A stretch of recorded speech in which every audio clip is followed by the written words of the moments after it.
parte. Alguém já falou pra você que você tem cara de criança no seu trabalho? Alguém já falou que você é muito imatura pro seu trabalho? Que não confia em você por conta da sua idade ou por conta da sua maturidade, alguma coisa assim?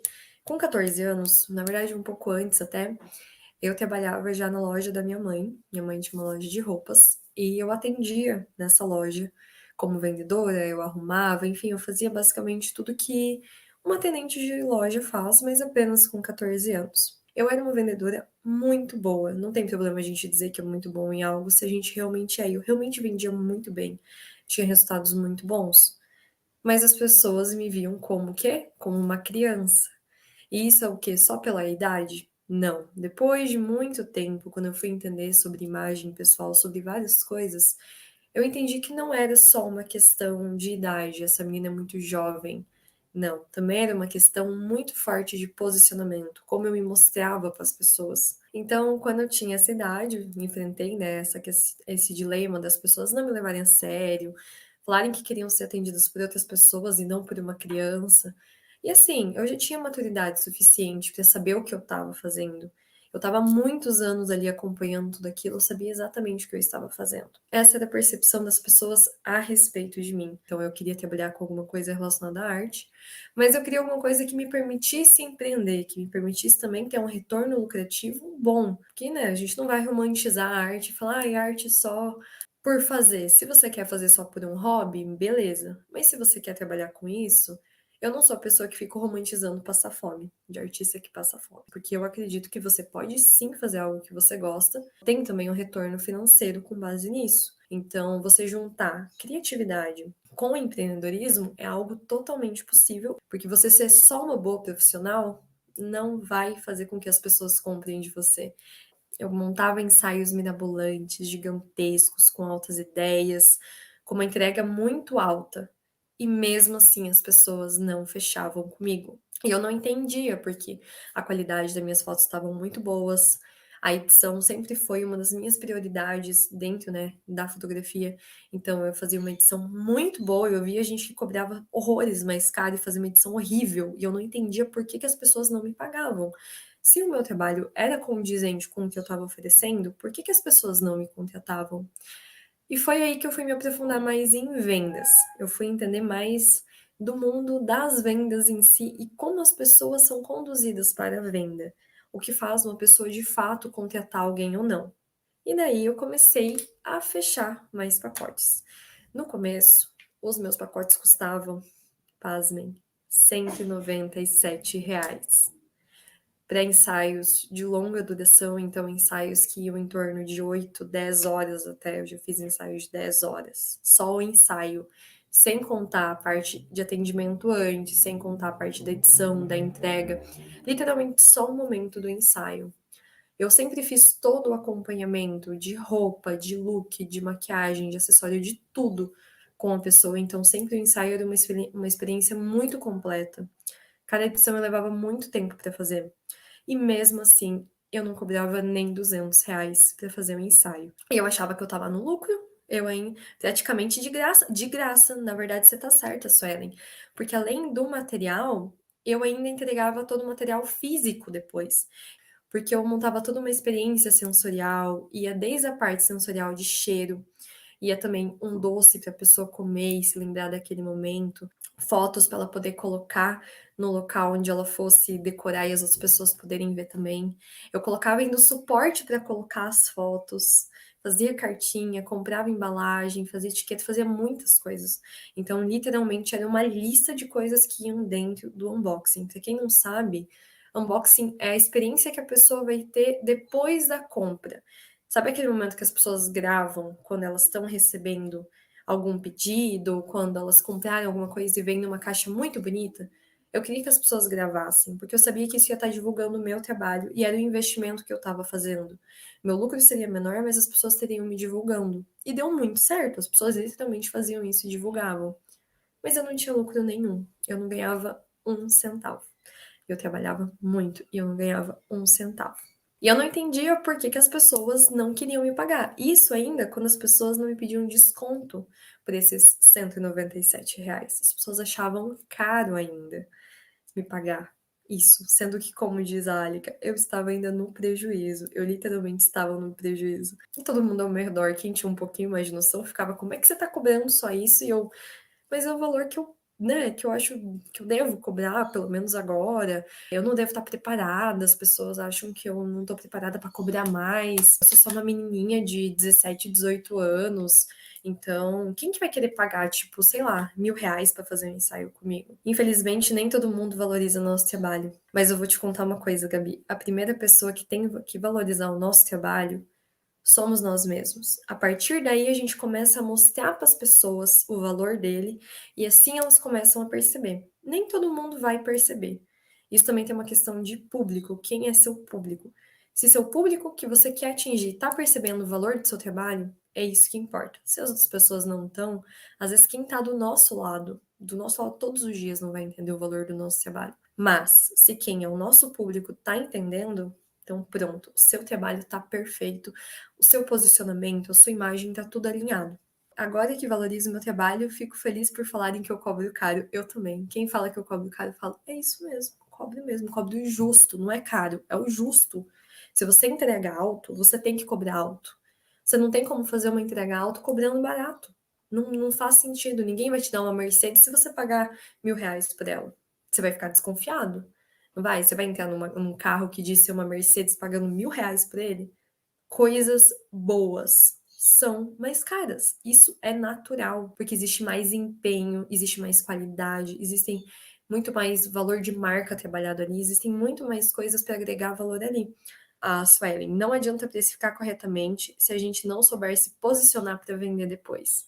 Então, nesse caminho que as pessoas não estavam valorizando o que eu estava fazendo, ninguém entendia o que estava fazendo, na verdade as pessoas achavam que era um hobby meu. As pessoas achavam que eu postava foto na internet porque eu gostava só de fotografia. Tipo, é uma menininha que gosta de foto. E, nossa, ela faz uns ensaios aí, sabe? Ninguém pensava, vou contratar essa fotógrafa, porque ela é uma fotógrafa assim, eu quero muito fotos com ela. Não. O que eu não entendia era por que que as pessoas não queriam me pagar mais caro. Porque até mesmo as minhas clientes, durante o ensaio, depois do ensaio, quando elas estavam fazendo, ou às vezes até na reunião de vendas, elas falavam: nenhum fotógrafo faz o que você faz. Eu trabalhava a mentalidade delas também, toda a autoestima delas, e não só vou fazer fotos bonitas. Para mim, sempre foi muito mais uma experiência o ensaio, uma memória que ela ia ter depois, o modo como ela ia se ver a partir dali. Então, as pessoas, depois que faziam o ensaio, elas entendiam o valor do meu trabalho. Mas o problema é que se a pessoa não vê esse valor antes, ela não vai te pagar mais por isso. E ela também não vai querer fechar com você. Então, depois que eu fazia o ensaio, a pessoa conseguia entender e ainda achava que tava um valor barato, né? Por tudo que eu tava entregando. Às vezes até tinham pagado mais caro no ensaio que não tinha feito tudo aquilo, que já teve muito caso de cliente minha que já tinha feito outros ensaios e me falava, nossa, mas foi totalmente diferente. O meu problema é que eu não conseguia mostrar isso antes para as pessoas. Então as pessoas não queriam me pagar por isso, as pessoas não queriam me contratar. E durante esse período, onde eu estava fazendo, quando eu comecei a fazer mais ensaios, que as pessoas começaram a me contratar ali pelo 197, depois eu subi meu preço, gente. Meu Deus, eu subi muito meu preço. Eu fui para 297. Eu subi R$ 100. Eu achava que eu tava cobrando já muito caro. Eu, meu Deus, eu vou cobrar R$ 100 a mais. Que dava, tipo, praticamente o que eu ia gastar de Uber pra ir voltar e almoçar no dia. Então, as pessoas ainda achavam caro, mas eu subi meu preço. A imagem chega muito antes de alguém ser ouvido ou de você ler alguma coisa. Falava de um jeito legal, tinha uma proposta boa, o meu material que eu entregava era muito bom, mas as pessoas não viam isso em mim. Elas me viam como a menininha fotógrafa, como uma criança. Era pelas coisas que eu mostrava, era o modo como eu me portava. Então, ao invés de aparecer como a menininha fofinha, eu sou uma pessoa fofa com as pessoas que estão na minha vida. Então, se você for minha amiga, eu vou ser uma pessoa fofa com você. Mas eu não preciso necessariamente ser uma pessoa hiper fofa no meu trabalho, porque as pessoas não compram de amiguinha. As pessoas não compram de quem é fofa com elas. Elas compram de quem é autoridade na área delas. E é isso que eu não entendia. Eu achava que se eu fosse a pessoa mais legal do mundo, as pessoas iam comprar de mim. Então eu não entendia isso ainda. E foi quando eu comecei a entender mais de comunicação não verbal. E comecei a transformar a minha imagem. E sabe o que aconteceu? Eu consegui simplesmente cobrar 10 vezes a mais do que eu cobrava. E claro que assim, eu subi a percepção de valor também nos meus ensaios, porque eu passei a entregar muito mais. Eu mudei o formato da embalagem, mudei o que estava incluso, todo o branding da marca, como era a comunicação da marca em si, todos os elementos que estavam presentes nela de comunicação não verbal, eu também alterei, não foi só a minha imagem, mas sim toda a imagem da marca, tudo que está ligado à imagem e está dentro da marca, tudo que ia dentro do pacote. Só que se eu tentasse vender um pacote daquele antes, com a imagem que eu tinha, ninguém ia fechar. Ninguém. Vocês conseguem imaginar cobrar o que eu cobrei antes para uma menininha de, sei lá, que tem cara de 13 anos com uma franjinha ou com uma roupinha coloridinha infantil, com estampa infantil? Vocês conseguem imaginar isso? Não, ninguém ia cobrar. Por quê? Porque as pessoas não iam achar que eu iria fazer um serviço bom, então ninguém ia pagar aquilo para mim. E o que eu fiz? Eu trabalhei a minha imagem, eu entendi como transformar essa imagem.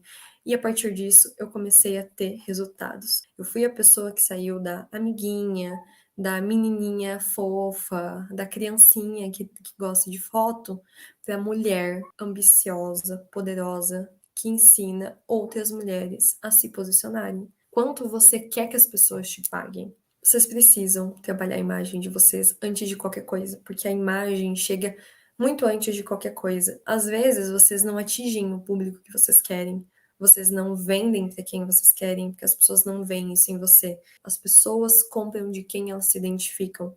Então, se hoje você não está atraindo o público que você quer, é porque você ainda não está se comunicando com ele. E essa transformação que eu tive também na minha imagem está ligado muito ao público. Eu sabia que eu queria atender mulheres mais velhas.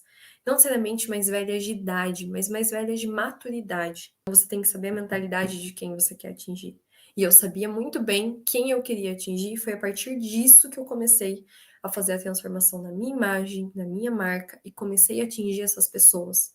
Hoje, quando as pessoas chegam até no meu perfil do Instagram, as pessoas que começaram a me seguir são outras totalmente diferentes.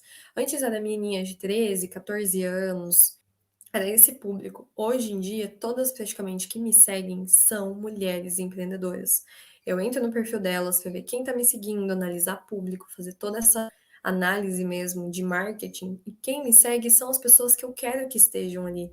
Se você se mostra com uma imagem totalmente infantil, não tem como as pessoas verem uma mulher madura em você. É impossível, entende? Que só fazer um bom trabalho não vai te fazer ganhar mais. É muito necessário que vocês sejam muito boas no que vocês fazem. Seja a melhor no que você faz. Se puder, seja a melhor no que você faz. Se você não é, ainda não é, vá atrás de ser a melhor, mas mostre isso para as pessoas. As pessoas precisam ver isso em você, porque senão elas não vão comprar de você. Não é porque você usa os produtos mais caros, não é porque você tem muito mais formação que as outras pessoas, não é porque você tem muito mais conhecimento, porque, enfim, você tem muito mais dedicação, você é uma pessoa que se empenha mais, que as pessoas vão comprar de você. Entende? Não jogue a culpa na sua idade. Eu, por muito tempo, joguei a culpa. É porque eu sou jovem ainda. Daqui 10 anos as pessoas vão me levar a sério. Mas eu não vou esperar 10 anos para querer que as pessoas comprem de mim. Eu vou trabalhar hoje a minha imagem para vender muito mais hoje, mesmo sendo jovem. É sobre saber se posicionar e não perder a essência. Exatamente. Às vezes a gente joga a culpa, ai, mas então por isso eu não posso ter um cabelo colorido? Vou entrar no padrão do loiro e pronto, acabou? Não, também não tem nada de errado você usar o loiro. Se faz sentido pra você. Também não tem nada de errado você usar uma roupa colorida, super criativa, se isso faz sentido pra você. Uma das coisas que eu mais bato na minha didática é sobre essência. Como que você consegue passar autoridade mesmo respeitando a sua essência? Ah, mas eu sou uma pessoa fofa, eu sou uma pessoa delicada. Como que eu consigo passar autoridade dessa forma? Consegue. Tudo é uma questão de equilíbrio, tudo é uma questão de harmonia na imagem. Como você passa autoridade na sua imagem? O que que é autoridade? Como que as pessoas percebem valor em você e aceitam pagar mais caro também? Por que que qualidade está atrelada à imagem e como que isso afeta na sua autoridade? Então fiquem tranquilos que daqui a pouco vocês vão entender isso.